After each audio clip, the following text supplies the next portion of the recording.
स्वागत है आप सभी का हमारे चैनल एजुकेशनल रिसर्च पर। और आज हम जेटेट एसएसटी प्रैक्टिस सेट 1 को करने जा रहे हैं और ये आप लोग का एग्ज़ाम के लिए काफ़ी मददगार साबित होगा। तो सबसे पहले हम लोग आज का जो हमारा प्रश्न है उसमें से हम 20 प्रश्नों को हल करेंगे। क्वेश्चन नंबर 1 कह रहा है कि भारत का प्रसिद्ध राष्ट्रीय वाक्य सत्यमेव जयते किस ग्रंथ से लिया गया है। तो 1 का जो हमारा करेक्ट आंसर हो जाएगा वो क्या हो जाएगा, ऑप्शन नंबर बी हो जाएगा, मुंडकपो। तो क्वेश्चन नंबर 1 का जो करेक्ट आंसर होगा ऑप्शन नंबर बी हो जाएगा, मुंडकोपनिषद हो जाएगा, यानी कि ऑप्शन नंबर बी इसका करेक्ट आंसर होगा। क्वेश्चन नंबर 2 कह रहा है कि किस काल में मनुष्य खानाबदोश का जीवन त्याग कर अस्थायित्वपूर्ण जीवन जीना प्रारंभ कर दिए थे। यहाँ पे ऑप्शन दिया गया है, ए में कह रहा है पूरा पाषाण काल, बी कह रहा है मध्य पाषाण काल और सी में कह रहा है नवपाषाण काल। तो बच्चों इसका जो करेक्ट आंसर होगा वो ऑप्शन नंबर सी हो जाएगा, नवपाषाण काल में मनुष्य ने खानाबदोश जीवन को त्याग कर अस्थायी रूप से रहना सीख लिया था।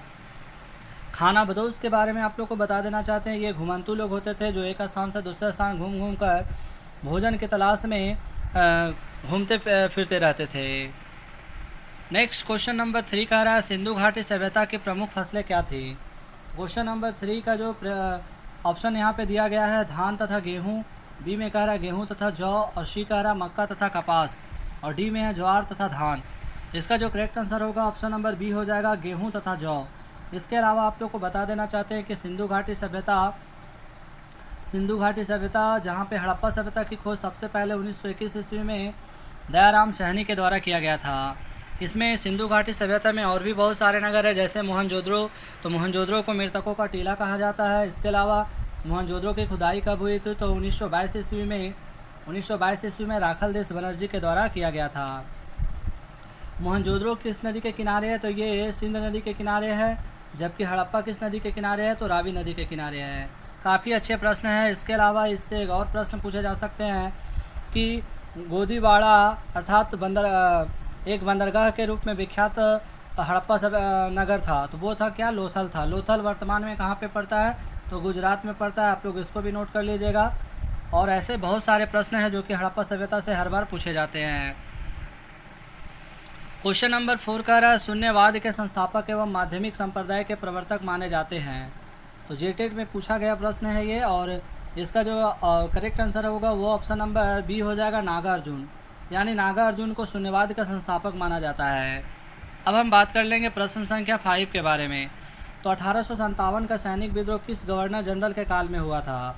तो ये भी बहुत ही अच्छा प्रश्न है। यहाँ पे ऑप्शन दिया गया लॉर्ड कैनिंग, बी कह रहा है लॉर्ड एलिंगटन और सी में कह रहा है लॉर्ड मेयो और डी में कह रहा है लॉर्ड नॉर्थब्रुक। तो इसका जो करेक्ट आंसर होगा वो हो जाएगा ऑप्शन नंबर ए हो जाएगा। बहुत सारे बच्चे लॉर्ड डलहौजी को भी सिलेक्ट करके आ जाते हैं, क्योंकि लॉर्ड डलहौजी का जो शासनकाल था वो था 1848 से 1856 ईस्वी तक था। तो इसमें भी बहुत सारे बच्चे कंफ्यूज होते हैं, बट आप लोग कंफ्यूज नहीं होइएगा। और साथ ही सिपाही विद्रोह जो है 1857 का, उसका सबसे पहले जो आने की फांसी दिया गया था वो व्यक्ति कौन था, तो मंगल पांडे था। मंगल पांडे जिन्होंने जो बैरकपुर के यानी कि 34वीं आर्मी बटालियन का एक सिपाही था, और इन्होंने ही सबसे पहले कारतूस में जो गाय और सुअर की चर्बी का जो बंदूक का रॉयल इनफील्ड जो प्रयोग किया गया था उसके बारे में विरोध किया था, जिसके कारण से इसे फांसी की सज़ा दी गई थी। और इस तरह से विद्रोह क्या हुआ, पूरे देश में फैल गया। लेकिन ये जो विद्रोह था वो क्या कि किसी में एकता का आने की कहने का मतलब किसी प्रकार का एकता नहीं देखा गया, सब अपने अपने उद्देश्य के लड़ रहे थे। वैसे इससे बहुत सारे प्रश्न पूछे जाने की संभावनाएं बन सकती है, जैसे लखनऊ से कौन थे, लखनऊ से बेगम हरजत महल थी और बिरजिस कद्र थे। वहीं अगर यदि बिहार से पूछा जाए, बिहार से कौन थे, तो कुंवर सिंह थे। आप लोग अच्छे से नोट कर लीजिएगा। इसके अलावा कानपुर से अगर यदि पूछा जाए तो तात्या टोपे थे। कौन थे, तात्या टोपे थे। वहीं दिल्ली से अगर यदि पूछा जाए वास्तविक जो विद्रोह का अगुवाई करता थे वो कौन थे, तो बख्त खां थे। कौन थे, बख्त खां यहाँ से थे। और इसके अलावा बहादुर शाह जफर जो मुग़ल आने के शासक थे, और इन्हीं को आने के विद्रोह का जो कहने का मतलब मेन कार्यकर्ता इसी को बनाया गया था। अब हम बात कर लेते हैं प्रश्न संख्या 6 के बारे में। तमिल भाषा में लिखे गए प्राचीन साहित्य को कहा जाता है।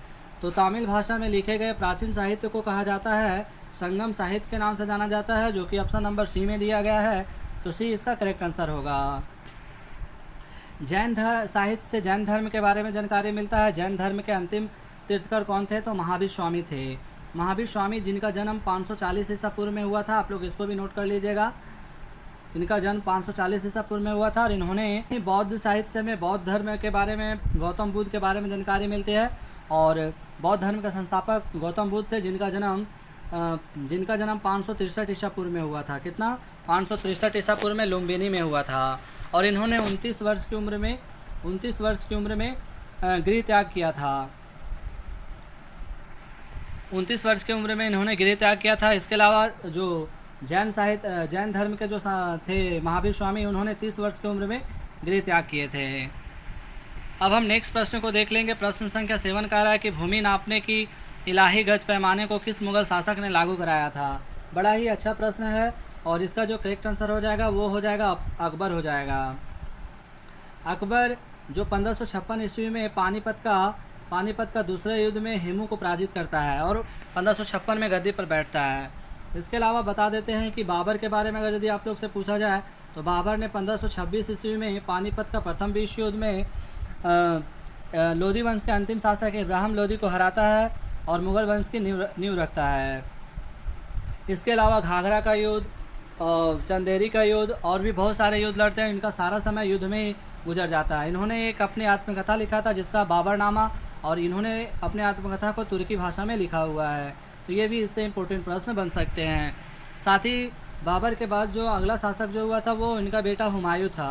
हुमायूं 1530 ईस्वी में गद्दी पर बैठता है और 1540 तक शासन करता है और शेरशाह सूरी से पराजित होने के बाद वो मुग़ल साम्राज्य को छोड़कर दूसरे यानी कि अफ़गान शासकों के यहाँ जाकर शरण लेते हैं। साथ ही इसके बाद वे 1556 ईस्वी में फिर से अपना खोए हुए साम्राज्य को प्राप्त करता है 55-56 में, लेकिन 1556 में इनकी मृत्यु हो जाती है। शाहजहाँ जो थे वो जहांगीर के पुत्र थे। जहांगीर कौन थे? तो अकबर का बेटा था। आप लोग इसको भी नोट कर लीजिएगा। और शाहजहाँ के काल को मुग़ल इतिहास का स्वर्णयुग काल कहा जाता है। क्वेश्चन नंबर 8 कह रहा है बक्सर युद्ध 1764 में किन लोगों ने लड़ाई में भाग लिया था? तो बक्सर का युद्ध सबसे पहले कब लड़ा गया था? आप लोग हमें कमेंट में बताइएगा। और प्रश्न संख्या 8 कह रहा है कि बक्सर युद्ध 1764 में किन लोगों ने लड़ाई में भाग लिया था? तो बक्सर के युद्ध में जो भाग लेने वाले जो लोग थे वो कौन कौन थे? तो यहाँ कह रहा है ए में मुग़ल सम्राट शाह आलम द्वितीय, बी कह रहा है अवध का नवाब सिराजुद्दौला तथा मीर कासिम, सी में कह रहा है अंग्रेज़ सेनापति कैप्टन मुनरो। तो ये तीनों थे, यानी कि ऑप्शन नंबर डी जो उपरोक्त में से सभी है विकल्प हमारा सही हो जाएगा। वहीं प्रश्न संख्या 9 कह रहा है कि पंजाब के अमृतसर स्थित जालियांवाला बाग हत्याकांड में किसे मुख्य अपराधी मानते हैं? तो किसे मुख्य अपराधी माना गया था? तो वो व्यक्ति कौन था? तो लॉर्ड कर्जन को माना जाता है, जो कि ऑप्शन नंबर डी में दिया गया है और डी इसका करेक्ट आंसर हो जाएगा। तो 9 का जो हमारा करेक्ट आंसर होगा, तो अमृतसर में जो जालियांवाला बाग हत्याकांड कब घटा था? 13 अप्रैल 1919 ईस्वी को घटा था। और बैसाखी के मेले में लोग शिरकत के लिए पहुंचे हुए थे और जनरल डायर ने अपने सैनिकों के साथ वहां पहुंचे और सारे खिड़कियां और दरवाज़ा बंद कर दिए और अंधाधुंध फायरिंग किए थे। तो इसीलिए पंजाब के अमृतसर में जालियांवाला बाग हत्याकांड के लिए जनरल डायर को जिम्मेदार ठहराया जाता है। क्वेश्चन नंबर 10 का रहा भारत में विधवा पुनर्विवाह अधिनियम 1856 किस गवर्नर जनरल के काल में पास हुआ था? 10 नंबर प्रश्न बड़ा ही अच्छा प्रश्न पूछा गया है। और आप लोग को बता दें कि सिपाही विद्रोह के समय लॉर्ड कैनिंग भारत का वायसराय था, तो इसका जो करेक्ट आंसर हो जाएगा लॉर्ड कैनिंग हो जाएगा। वहीं लॉर्ड कर्जन जिन्होंने बंगाल का विभाजन किया था, कब किया था? 1905 ईस्वी में किया था। आप लोग इसको भी नोट कर लीजिएगा, ये काफ़ी अच्छा प्रश्न है। प्रश्न संख्या 11 का रहा भारत की राजधानी कलकत्ता से दिल्ली में विधिवत स्थानांतरण 1912 ईस्वी में हुआ। उस समय भारत के वायसराय कौन थे? बड़ा अच्छा प्रश्न है ये भी। और प्रश्न संख्या 11 जो है इनका जो करेक्ट आंसर होगा ऑप्शन नंबर ए हो जाएगा। लॉर्ड हार्डिंग के समय में कलकत्ता से दिल्ली भारत की राजधानी स्थानांतरित हुई थी।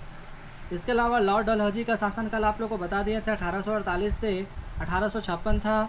लॉर्ड मिंटो 1919 के बारे में आप लोग को बताए थे पार्लियामेंट सुधार अधिनियम के तहत में।